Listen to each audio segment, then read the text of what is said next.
अस्सलाम वालेकुम। आज हम बात करेंगे हसरत के 15 एपिसोड के बारे में।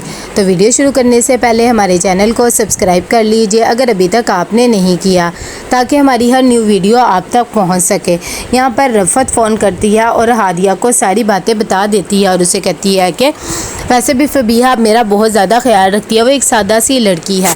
ये बात सुनकर हादिया कहती है कि चलो अच्छी बात है, भाभी को भी तो एहसास हुआ ना, उनके ख़ानदान वालों को भी पता लगना चाहिए। इतनी देर में वो कहती है कि अब जैसे जैसे मैं आपको कहूँगी आपने उस तरह फ़बीहा को चलाना है। दूसरी तरफ फ़बीहा खाना बना के जब हरीम को देती है तो वो खाना देखते ही कहती है कि मैं नहीं खाऊंगी, वैसे भी आप तो मेड है ना। फ़बीहा उन दोनों को समझाती है, हादी को और हरीम को, और कहती है कि ऐसे नहीं करती, अगर आप लोग खाओगे नहीं तो बड़े कैसे होगे और आप में एनर्जी कैसी आएगी। ये बात दोनों की समझ में आ जाती है और दोनों खाना खाने लग जाते हैं। हादी कहता है कि ये हरीम ही ऐसी बातें करती है, मैं तो नहीं करता। यहाँ पर बहुत ज़्यादा परेशान होती है आसिया। वो जुनेद को कहती है कि शायद हम लोगों ने कुछ ज़्यादा ही सोमिया के साथ ज़्यादती कर ली है, हमें माफ़ी मंगवानी ही नहीं चाहिए थी। जुनेद को भी एहसास होता है और कहता है कि हाँ, मुझे भी यही लग रहा है कि हमें ये सब कुछ नहीं करना चाहिए था।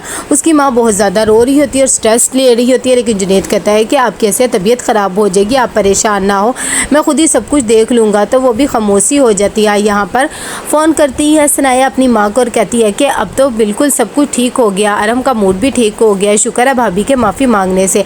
आसिया उसे बिल्कुल भी पता नहीं लगने देती और कहती है कि चलो ये तो अच्छी बात हुई है कि किसी का घर तो ठीक हुआ है ना, बस तुम अब टेंशन ना लो। कि इतनी देर में कॉल कर देता है हारिस फ़रीन को और उसे कहता है कि बहुत जल्द मैं तुम्हें अब यहाँ पर बुला लूँगा, बस 10-15 दिन ही है।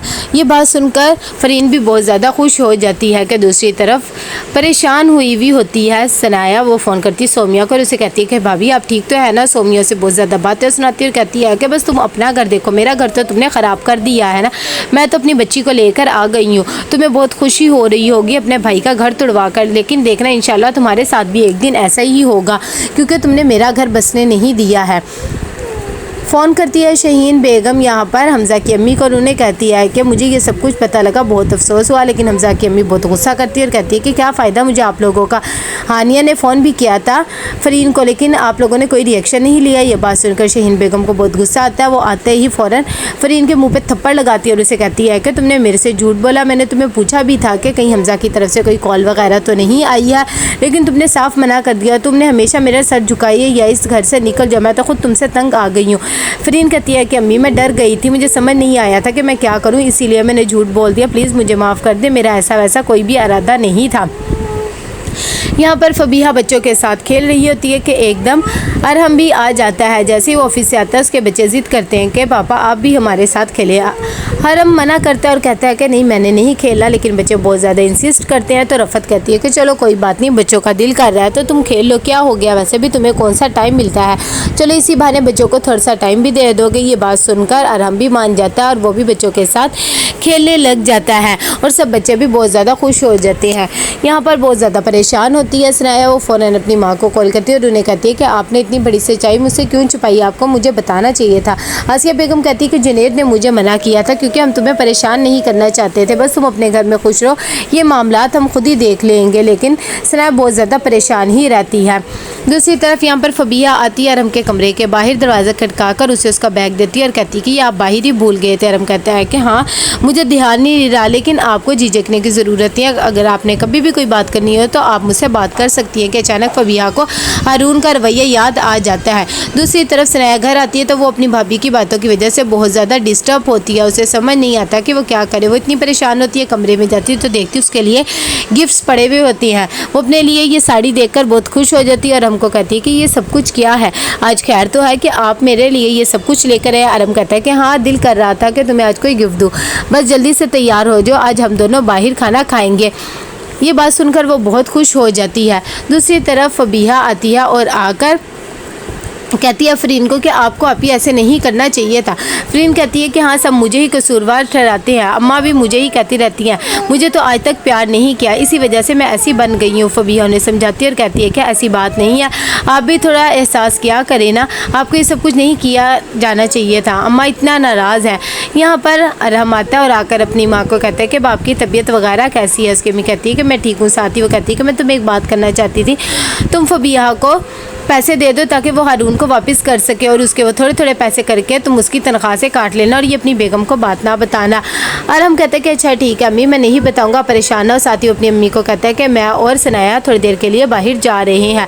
दूसरी तरफ सनाया भी तैयार होकर आ जाती है और हम उसे देखकर बहुत ज़्यादा खुश होता है और उसकी तारीफ़ भी करता है।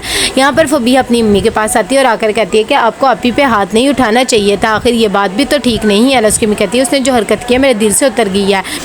अरम और सनाया बाहर जाते हैं, तभी वो केक कटिंग करवाता है और उसे कहता है कि आज हमारी एनिवर्सरी है। दूसरी तरफ उसी दिन फबीहा की भी बर्थडे होती है। हमजा भी उसे सरप्राइज़ देने के लिए केक लेकर आता है। ये बात देखकर उसके घर वाले भी बहुत ज़्यादा खुश हो जाते हैं। उसकी अम्मी कहती है कि चलो केक कटिंग करो हमजा, जैसा तुम्हें हम सफ़र ऐसा मिलना ही नहीं था। ये बहुत ही अच्छा है कि हमजा खिलाने जाता है फ़रीन को केक, लेकिन फ़रीन केक नहीं खाती बल्कि केक को फेंक देती है और उसे कहती है कि मैं केक नहीं खाना चाहती। ये बात देखकर शहीन बेगम को बहुत ज़्यादा गुस्सा आता है और वो फ़रीन को डांटती है और कहती है कि ये क्या हरकत है। लेकिन फबीहा बात को संभाल लेती है और कहती है कि अम्मा अच्छा चले ठीक है, बात को जाने दे, गुस्सा ना करे। और वो हमजा को भी समझाने की कोशिश करती है तो हमजा कहता है कि नहीं नहीं, मुझे इनसे कोई भी मसला नहीं है, वैसे भी मुझे इनकी नेचर का पता है, इसलिए मैंने बुरा नहीं मनाया। यहाँ पर सनाया और हम दोनों घर वापस आ जाते हैं। सनाया कहती है कि आज मैं बहुत ज़्यादा खुश हूँ। साथ ही वो उसे हादी के बारे में भी बताती है कि कल हमने स्कूल में जाना है, तो वो कह देता है कि ठीक है। यहाँ पर फिर फबीहा आती है फ़रीन के पास और आकर उसे कहती है कि आप आपको इस तरह नहीं करना चाहिए था, लेकिन फ़रीन कहती है कि मुझे जो सही लगा मैंने वही किया है। सुबह होती है, सनाया अरहम को उठाने के लिए आती है तो उसे पता लगता है कि अरहम की तबीयत बिल्कुल भी ठीक नहीं है। अरहम को कहती है कि आपकी तबीयत तो बहुत ज़्यादा ख़राब है, अगर आप कहें तो मैं ऑफिस से आज छुट्टी कर लेती हूँ क्योंकि आपको ऐसे अकेला नहीं छोड़ सकती। अरहम कहता है कि नहीं नहीं, तुम्हारी मीटिंग है, तुम जाओ, मैं मैनेज कर लूँगा, बस तुम नाश्ता बना के बाहर रख देना। तो कैसा लगा आपको एपिसोड? लाइक एंड शेयर करके लाजमी बताइएगा। अल्लाह हाफिज़।